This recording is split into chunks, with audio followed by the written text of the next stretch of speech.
Bonjour mes amis, me voici Bastet pour le tirage du cas énergétique, tirage des énergies en fait de ce mardi 1er septembre. Et oui, ça y est, nous y sommes, ce fameux mois de septembre, hein. Le mois d'août a été tellement difficile. Alors, que te réserve cette journée, évidemment, toi féminin, toi masculin, dans tes polarités, dans ton intériorité? Qu'est-ce que tu travailles, hein, puisque en reliance la polarité féminine, le féminin et l'intériorisation, hein, la contemplation, la réceptivité, l'accueil, l'imaginaire, l'intuition, et la polarité du masculin, le masculin et l'extériorisation, l'action, le donner, l'émettre, la réalité, et parfois aussi le raisonnement quand tout va bien.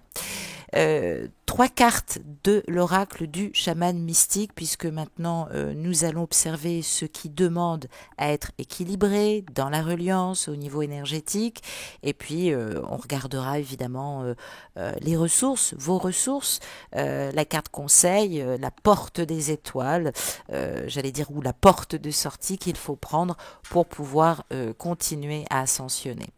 Je découvre avec vous d'abord deux cartes.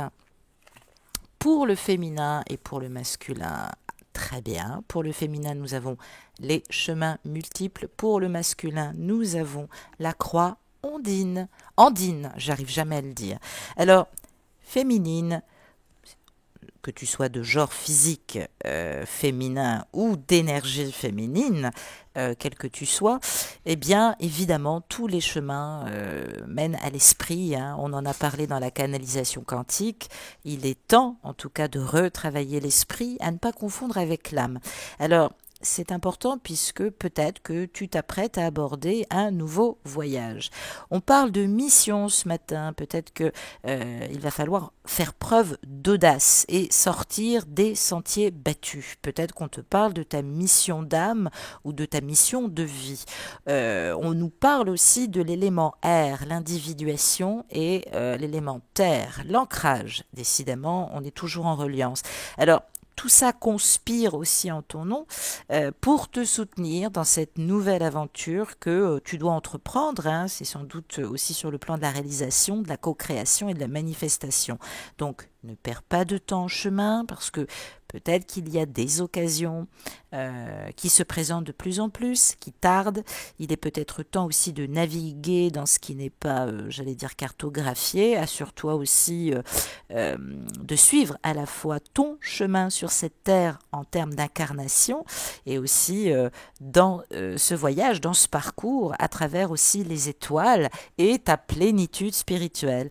Donc peut-être que ça y est, puisqu'on parlait de canalisation hier quantique, hein, que j'ai reçue, vous êtes en train de dépasser votre situation actuelle. Peut-être même que vous êtes en train de perdre quelque chose, vous dépouiller de quelque chose. Ben oui, parce que il le faut pour continuer sur son propre chemin ou propre jardin d'Éden.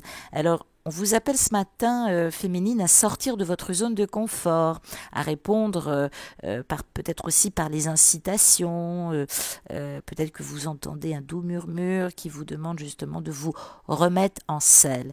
Même si les bois semblent épais et impénétrables, eh bien vous pouvez vous aventurer, laisser votre nature vous guider pas à pas, même dans l'obscurité. Vous allez voir que vous allez pouvoir voir, c'est qu'à de le dire. Vous allez atteindre votre destination. N'oubliez pas aussi que vous ne savez pas toujours où vous allez. Peu importe, en tout cas, le chemin vous conduira, et j'ai envie de dire, c'est principalement l'essentiel. Pour le masculin, eh bien, on retrouve cette croix andine. La croix andine, elle annonce le début du grand voyage. Il est temps d'élever votre regard, hein. Vous avez vu masculin, puisque vous aviez le regard de l'aigle hier, hein. On vous demande de prendre de la hauteur de votre quotidien, un peu trop terre à terre. Il y a des choses qui sont à votre portée, même si vous pensez le contraire. Alors, il semblerait ce matin que vous travaillez une nouvelle sagesse. Tant mieux, laissez-vous guider parce que apparemment là-haut, on essaye de donner un sens à tout ce que vous percevez, même si vous n'avez pas encore toutes les réponses, ou peut-être que vous attendez une réponse retentissante masculin, mais bon, ça se passe pas toujours comme ça. Je l'ai dit, hein, je ferai une vidéo aussi sur les 7 lois universelles. C'est pas vous qui décidez. Hein. Le temps a passé, les occasions aussi ont pu peut-être s'envoler. Bon, culpabilisez pas, masculin. C'est peut-être le moment de le faire, ce grand saut. Hein. Vous avez tardé, vous ne vous sentiez pas assez préparé. En tout cas, laissez-moi vous dire qu'il est préférable, j'allais dire, de bien observer les conditions du ciel pour pouvoir aussi vous aligner. Hein, c'est qu'à de le dire. Est-ce que vous êtes prêt à retrouver votre féminine à nouveau aussi, hein, pour lui offrir aussi quelque chose de mieux. Hein. C'est pas la peine de vous retrouver si vous n'êtes pas prêt et si vous n'avez pas élucidé un maximum de réflexion. Alors, oui, ces retrouvailles vont être audacieuses parce que vous êtes déjà influencé par des énergies d'exigence. Hein. On vous demande de faire un effort. Et oui, c'est important aussi. Pour cela, vous avez besoin de retrouver votre calme intérieur. C'est peut-être aussi pour ça que vous êtes encore en distance. Vous n'avez pas encore trouvé le temps, ou du moins un temps favorable, pour pouvoir agir ou pour pouvoir réfléchir, masculin. Hein. Donc, cette croix andine, elle symbolise toute la cosmologie aussi du chaman, hein, aussi dans l'Antiquité égyptienne. On parle évidemment des 4 points cardinaux, mais on nous parle aussi des 4 élémentaux, évidemment l'air, l'eau, le feu, la terre. On travaille toujours cette loi universelle, tout ce qui a correspondance en tout cas, donc on parle d'immuabilité, on nous parle de la 2e loi universelle, je reviendrai dessus, évidemment, il y a des portails de lumière à franchir, nous en avons franchi un, le portail du lion, qui vous a probablement beaucoup aidé, puisque vous vous rendez compte que la voie est libre, même si vous n'avez pas toutes les réponses, que vous pouvez peut-être expérimenter plus les choses en conscience, peut-être qu'il y a une nouvelle une nouvelle sagesse maintenant qui vous habite. On parle surtout de travailler votre libération et de sortir principalement de ce temps linéaire, hein, surtout que vous laissez filer, hein, et qui parfois est insupportable en reliance pour votre féminine. On va regarder principalement la ressource, le conseil. Quelle porte des étoiles vous pouvez prendre, masculin, féminin? On a une très jolie carte, la carte de l'être aimé. Très jolie carte, mais j'ai envie de dire, vous savez un petit peu ce que ça représente, hein, il faut aussi s'en méfier, il faut être lucide. Les cartes de l'être aimé, eh bien c'est surtout la reconnaissance de l'esprit de l'un et de l'autre, hein, en reliance. On parle de progression. Vos esprits sont en train de progresser, sont en train de dépasser aussi, grâce à l'autre, grâce aussi à cette reliance, à cette connexion, au lien aussi, hein, donc c'est important, le lien de l'attachement, que vous puissiez le travailler l'un et l'autre. Donc, on parle de l'enfant intérieur aussi, hein, celui de votre partenaire, hein, et puis le vôtre aussi. Hein. C'est ce qui vous permet aussi d'expérimenter l'amour inconditionnel, hein, que vous êtes peut-être en train, ou enfin, vous êtes en train de vivre.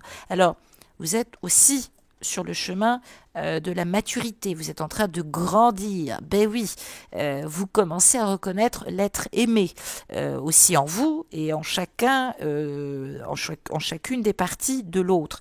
Je l'ai dit, 3 corps conscients, 3 travails principaux de l'esprit, de l'âme et du corps, hein, tout est relié aussi par la plénitude et par l'unité. C'est d'abord le principe de l'incarnation, et puis ensuite nous avons les 2 fois 3, donc en tout 6 fois, puisqu'on parle évidemment de travailler les blessures de l'âme, donc il peut y avoir aussi beaucoup de petites morts à cet effet. Donc c'est important que vous acceptiez aujourd'hui cette invitation. Vous avez les ressources, vous avez principalement, en tout cas c'est le conseil qu'on vous donne, vous pouvez accepter cette invitation par l'intermédiaire aussi de l'autre, hein, qui vous propose cet amour. Alors développez cet amour aussi en vous. Unissez-vous dans votre unité, unissez-vous dans l'unité de l'autre captez, reconnaissez l'être aimé aussi, c'est important. Élevez-vous grâce à sa nature, élevez-vous aussi en toute pureté, puisque on a parlé évidemment de période de purification, et suivez cette voie de l'amour. Toutefois, soyez prudent avec l'amour romantique. C'est ce qu'on vous dit aussi d'équilibrer. C'est un genre d'amour qui n'est pas toujours là pour vous apporter de bonnes choses. Ne vous laissez pas anéantir par l'amour romantique. Faites attention à toutes les projections que vous placez sur l'autre, qui sont peut-être des fois du domaine du rêve. Rappelez-vous aussi que l'autre ne vous reflète pas. Il met en tout cas le doigt sur vos propres désirs profonds. Certes, ceux que vous ne vous révélez pas, et c'est vrai qu'au moment de la connexion, bien tout se révèle et tout parle dans votre vraie nature et votre authenticité. Donc là, on vous recommande ce matin, en tout cas, d'être prêt à affronter à nouveau le feu des émotions fortes. Donc, on se prépare peut-être, probablement, à des retrouvailles, principalement. Donc, on voit ce cœur Paranata. Il semblerait qu'il y ait peut-être des échanges qui ont repris. En tout cas, il y a des pensées, peut-être que au niveau énergétique, au niveau télépathique, vous sentez cette reliance et vous sentez votre jumeau qui est présent, ou votre jumelle, vous la captez, vous allez peut-être la voir bientôt. Donc ce chiffre 5 représente l'homme, c'est le chiffre sacré, c'est le guide universel aussi. Donc ce n'est pas anodin. Voilà ce que je voulais vous dire. Sur les énergies, puisque hier j'ai complètement oublié, je ne vous ai pas parlé d'amour, on va regarder principalement par l'oracle du chakra cœur, évidemment, puisque vous en avez besoin, mes petits amis, évidemment. Qu'est-ce qu'il peut en tout cas vous aider aujourd'hui? Qu'est-ce qui correspond à vos interrogations sentimentales? Pensez bien à votre question. J'ai battu les cartes, j'ai tiré une carte que j'ai laissé justement reposer sur la table pour ne pas aussi qu'elle perturbe ma canalisation. Et puis on va essayer de voir justement précisément s'il y a date, quand est-ce que vous allez vous voir, principalement, est-ce que nous aurons une réponse, est-ce que nous aurons une datation. J'ai tiré donc une carte du chakra cœur, je la retourne et nous avons une autre personne perturbe la relation. On nous parle principalement de 5 mois. Donc, il y a une autre personne qui perturbe la relation. Peut-être que tu es en triangulaire, peut-être que tu es en couple avec une personne. Alors là, on est en train de te dire que quelqu'un évidemment perturbe ton bonheur et peut-être aussi ce moment de retrouvailles. Il y a peut-être aussi une personne directement liée ou indirectement liée. En tout cas, ça peut être aussi un fantôme du passé. Ça peut être quelqu'un aussi en termes de relation du passé, si toi ou ta jumelle vous n'avez pas fait suffisamment ce travail, il y a de l'énergie en tout cas d'une autre personne qui perturbe cet équilibre émotionnel dans votre reliance, dans le lien et dans la relation. Il va falloir soit en discuter, mais surtout effectuer peut-être aussi principalement les changements qui s'imposent, car si les choses restent en état, eh bien la relation ne pourra pas avancer. Si tu attends évidemment une belle rencontre et que tu n'es plus du tout en contact avec ton autre, eh bien on te dit qu'actuellement la personne que tu attends doit régler certaines choses avec une autre personne pour être véritablement libre. Mais ça veut dire aussi également de protéger ta relation du regard des personnes jalouses ou envieuses, car ça peut aussi nous parler qu'il y a aussi des blocages qui sont et des retards qui sont engendrés aussi par la jalousie principalement, et donc qui peut retarder la réalisation de tes projets amoureux. Donc écoute ton intuition, car elle va te permettre aussi de reconnaître l'insincérité des personnes autour de toi. Ne parle pas à tout le monde du parcours, peut-être pas forcément à ton jumeau et à ta jumelle. Tout le monde ne comprend pas forcément ce vécu si évidemment vous ne l'avez pas vécu principalement, et s'ils ne l'ont pas vécu, ça va être un peu compliqué. En termes de date, on parle de 5 mois. Ça fait peut-être depuis 5 mois que ton autre, que toi-même, tu règles principalement tes problèmes. Peut-être que tu les règles aussi depuis le mois de mai. En tout cas, tes guides savent très bien que tu as fait beaucoup d'efforts et aussi que tu attends que le bonheur maintenant frappe à ta porte. On te demande surtout de ne pas abandonner. On te dit qu'il y a encore quelques marches à franchir, beaucoup de choses arrivent, ça c'est une certitude, mais tu dois attendre encore peut-être 5 mois pour que les fruits de tes efforts soient présents dans ta vie sentimentale.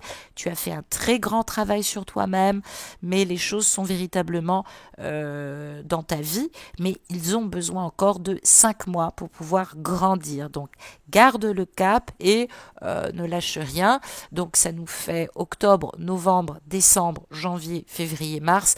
Ça nous envoie sur des énergies de printemps, hein, ce que je pressens moi aussi. Hein. J'ai dit qu'il y avait un cap très important à passer sur cette fin du mois d'août avec un constat et un éveil très important sur le mois de septembre et le mois d'octobre. Je pense que nous sommes vraiment de plus en plus dans ces énergies. Donc ceci explique forcément cela. En observant le carré en T de la méodèque, on va observer sur les énergies astrales ce qui demande à être équilibré et quelles sont tes ressources en termes de vertus et d'archétypes à travailler.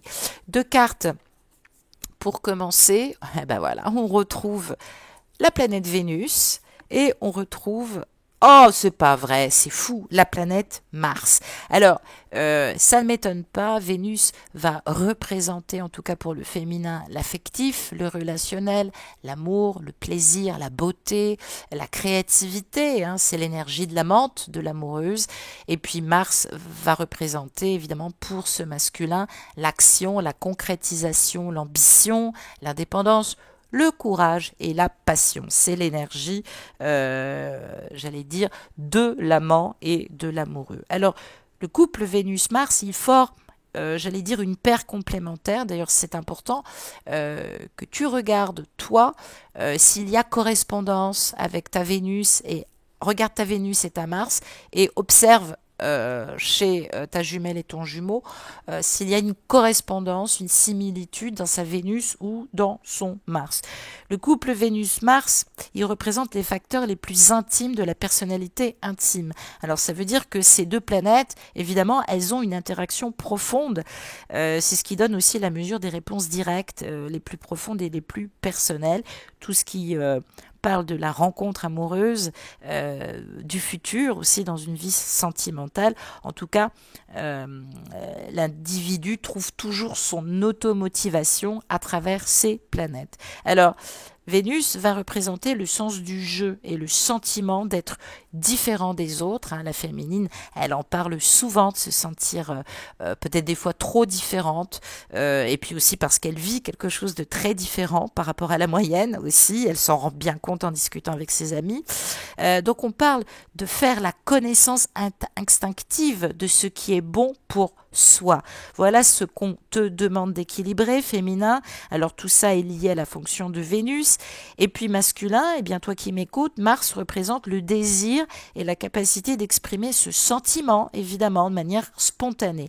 Donc quand Vénus décide qu'une personne ou quelque chose peut être valable, j'allais dire, eh bien, Mars, en complétude, donc en reliance, en effet miroir, Mars, le masculin, part à la conquête ou à la rencontre de la personne ou de la chose. Hein. C'est souvent le masculin qui provoque la rencontre ou la connexion.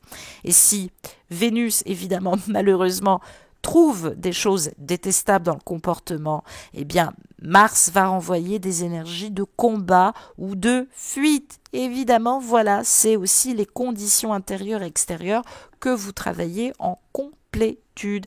Donc on parle d'exigences purement personnelles puisque Vénus détermine le caractère et les besoins particuliers et Mars gouverne l'impulsion, le caractère aussi des exigences. Alors Vénus, ça indique aussi le caractère de base de l'être, mais la force aussi et la qualité des sentiments, on peut dire ça aussi comme ça, qui vont dépendre aussi de la valeur que l'on accorde aussi à sa personne et à la situation que l'on vit. L'amour auquel on se rapporte, puisque Vénus doit être envisagée dans ce contexte, hein, évidemment. Donc, observe ta Vénus natale puisqu'elle va montrer la qualité de ta capacité personnelle d'amour aussi et regarde la Vénus natale de ton masculin puisque c'est la valeur qu'on attribue aussi à l'amour puisqu'on parle d'expression individuelle de l'amour. Chacun, dans votre individuation, vous n'exprimez pas de la même façon votre expression de l'amour ou vos besoins d'amour. Donc voilà, c'est une paire très importante, Vénus-Mars. Souvent, elle peut être déformée, brouillée aussi par les pressions, évidemment qu'on porte par notre éducation, par nos pensées limitantes, par nos modèles sociaux de comportement. Donc, évidemment, regardez ce qui s'oppose à votre Vénus. Si, par exemple, Vénus, je ne sais pas, est en opposition à Saturne, en carré à votre lune, ben ça veut dire que la personne rencontrée, évidemment, appuie forcément sur des choses très enfouies de votre enfance. Peut-être aussi que vous avez vécu un manque, une absence, une froideur aussi de votre maman ou de votre papa, et du coup vous êtes plus sensible au sentiment d'abandon. Et votre masculin en reliance, ben, il a exactement cette même problématique que vous. Donc, par exemple, je sais pas, j'invente, si votre Vénus est en Taureau ou en Cancer, eh bien ce sentiment sera plus en liaison avec la mère et donc il va y avoir un complexe de sevrage très difficile. Vous allez être très dépendante ou dépendant affectivement, ce qui peut provoquer aussi une tendance névrotique de besoin, de boulimie aussi de l'autre. Alors ça peut expliquer aussi que votre expression amoureuse, elle peut être très névrotique, voire même on peut parler d'une forme de pathologie. Hein. Moi, des fois, je l'associe presque au syndrome de Stockholm. À défaut de ne pas avoir d'intérêt, vous êtes capable aussi de provoquer, masculin ou féminin, des comportements de destruction chez l'autre, parce qu'au moins vous avez l'impression que vous existez, hein, et du coup, vous mettez toute seule ou tout seul dans une situation de martyr, hein, ou alors bah, c'est plus fort que vous, vous enclenchez évidemment le triangle de Karman parce que vous avez grandi avec des références de bouc émissaire ou de bourreau, donc c'est malgré vous, hein. Donc attention à cette manie d'appeler tous ou n'importe quoi pervers narcissique. On peut être très dérangé aussi, hein, par l'expression amoureuse de l'autre et puis par la fuite, forcément, bah, avoir un comportement pas très courageux. Donc tout peut s'expliquer.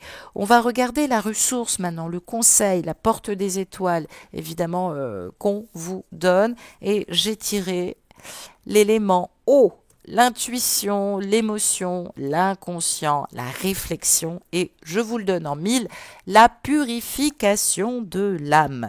Voici donc la porte de sortie. Alors, on parle de valeurs, des esprits de l'eau aussi qui peuvent vous aider, donc retravailler les élémentaux et notamment les éléments de l'eau. Alors sur le plan symbolique, ils sont moins connus que les esprits de la forêt ou les autres élémentaux de l'air, comme les fées par exemple, mais c'est vrai que les esprits de l'eau ont des valeurs énergétiques très puissantes. Vous pouvez les appeler parce que plonger dans l'univers de l'eau, c'est puiser aussi dans son champ illimité, celui de l'inconscient et de la puissance féminine. Donc masculin, on va vous demander d'utiliser votre inconscient et votre puissance féminine. Féminine, on va vous demander de travailler votre féminin sacré parce que majoritairement c'est important. Personnellement, je suis toujours très attirés par la magie et l'univers de l'esprit de l'eau. Alors, majoritairement, ça peut nous faire penser aux signes d'eau, poisson, scorpion, cancer, parce qu'on dit qu'ils sont plus sensibles. Mais c'est vrai que là, on montre un intérêt particulier qu'il va falloir renforcer pour les esprits de l'eau. En tout cas, peut-être que vous connaissez pas très bien votre monde intérieur, ou peut-être que vous vous coupez des fois de votre émotionnel. Et cette carte, elle est là aussi pour vous dire que vous avez des affinités avec les énergies de l'eau aussi, à travers vos mots, à travers votre symbole, à travers aussi votre énergie dans votre expression d'amour. Donc il y a peut-être des choses qui vous influencent aussi inconsciemment, et donc on vous montre la voie aussi, donc respectez peut-être aussi ce que vous renvoie votre inconscient, méfiez-vous. Alors ça peut être aussi des fois des guides, mais évidemment si vous êtes très traumatisé et très envahi par des blessures de l'âme, eh bien vous pouvez des fois ne pas avoir des réponses qui correspondent vraiment à ce qui se passe dans la réalité. Donc on parle évidemment d'eau douce, de mer ou d'océan. Ça peut nous parler aussi de tsunami, de raz-de-marée, hein. C'est ce qui fait aussi que par moment votre hypersensibilité, elle est en tout cas le paradoxe limitant dans vos croyances. Évidemment, qu'est-ce qui vous influence justement au niveau de vos émotions? C'est ce qu'on vous dit. Il y a peut-être des déclenchements violents, des fois presque de l'ordre de la foudre. Eh bien, on vous dit de vous apporter des énergies positives, de protection, de sécurité. Alors, c'est le moment d'appeler les grands chamans de l'esprit de l'eau, comme les dauphins, les baleines, justement, même si je ne sais pas pourquoi je pense à ça, dans les mythes la sirène elle a plutôt une connotation négative, donc peut-être que symboliquement là mes guides sont en train de vous dire que justement ne jouez pas la sirène parce que ça vous plonge dans une superficialité, n'attirez pas les pêcheurs par votre chant afin de perdre le masculin, puisque vous allez voir qu'à un moment donné le masculin va réagir. Ça vaut le coup de se replonger dans le mythe d'Orphée et d'Ulysse, évidemment, Orphée qui aide les marins justement à se diriger en pleine tempête. Donc apprenez à vous diriger en pleine tempête, méfiez-vous de votre hypersensibilité. Expliquez aussi à votre autre que la partie sensible, c'est celle qu'on ne voit pas. Et essayez de faire immerger justement de l'iceberg tous ces ressentis. Alors, on peut nous parler de peur, on peut nous parler de croyances. Donc voilà, c'est très difficile parce que ça peut nous renvoyer aussi... ça me fait penser à Narcisse aussi, hein, qui se regardait dans l'eau. Qu'est-ce que vous percevez? Est-ce que vous voyez? Est-ce que vous êtes au courant de votre propre reflet dans vos actions inconscientes et conscientes, évidemment, parce que des fois, vous ne vous voyez pas. Et pour l'autre, ça peut être un petit peu difficile à gérer aussi, hein.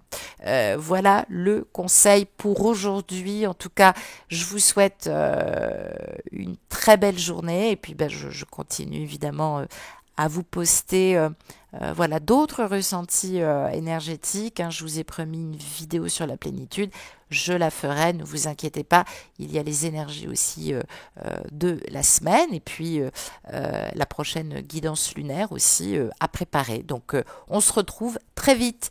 Bonne journée à vous, au revoir.